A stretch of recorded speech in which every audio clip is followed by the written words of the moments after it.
So SavvyCard creates data-driven mobile web applications for objects, people, and events. And the problem that we're solving is a problem related to that every organization faces, and that's how do you generate awareness, adoption, and engagement for content, programs, and products and services that you provide. The reason that it's increasingly difficult to engage with people in the marketplace is it's getting harder and harder to get their attention because of all of the noise in the communication channels today. SavvyCard is able to cut through that noise using unique web apps that are personalized and very relevant to the needs of a user. So a SavvyCard is basically a web application. That means it's an app that lives in the cloud. It's not your traditional native application. We can create these apps for any object, any person, or any event. The apps, because they're web applications, work on any device without an install, which removes a lot of the friction of engaging users with content and tools that you want to provide to them through this system. They can be shared by text, by email, by social media, or by QR code. And when a user gets one of these apps or receives one of these apps, it's stored forever inside the SavvyCard platform. So you get an app for something that's interesting or relevant or important to you, and you never lose connection with it. It's always going to be stored for you to recall at a later time. Each of the apps includes tools and content that are designed to drive persistent engagement. You can see an example of a SavvyCard here over on the right. And I like to show this McLaren prototype card because it really sort of breaks through the concept that SavvyCards are digital business cards. They can be used to represent any object or person or event.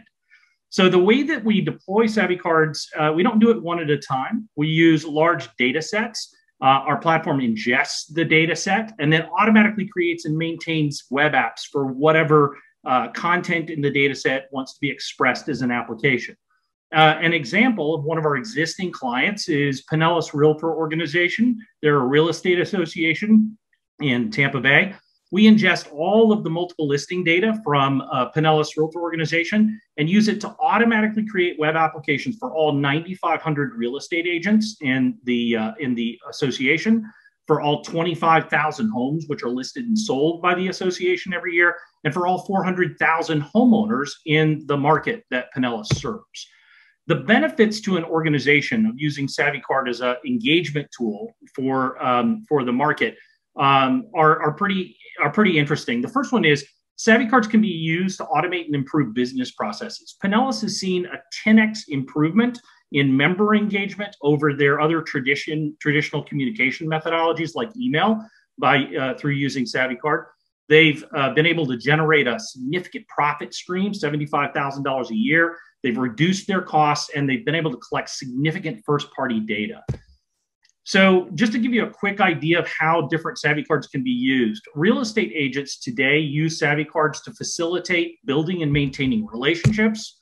The agents use SavvyCards for home listings to basically automate marketing and distribution of information related to homes that are listed on the MLS. And homeowners use SavvyCard to simplify the management and resale of their homes.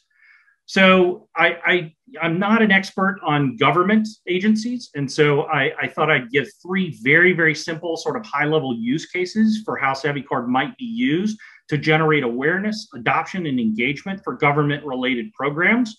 But you guys are the experts. What I'd really love to see is if you're interested in what SavvyCard can do for your department or organization, reach out to me and we'll brainstorm on how it can be applied to your needs. So the first example is housing and urban development.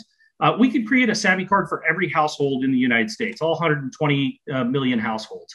The SavvyCards that would be distributed through HUD could be used to improve processes, related to HUD tools and services, to collect first-party data that would be extremely valuable, to HUD for planning purposes.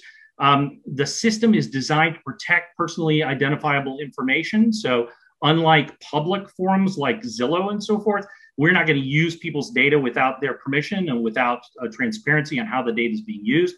We could reduce costs in collecting and processing HUD applications and other data, and we could create a revenue stream for HUD. Department of Education, we could create SavvyCards for every student in the United States.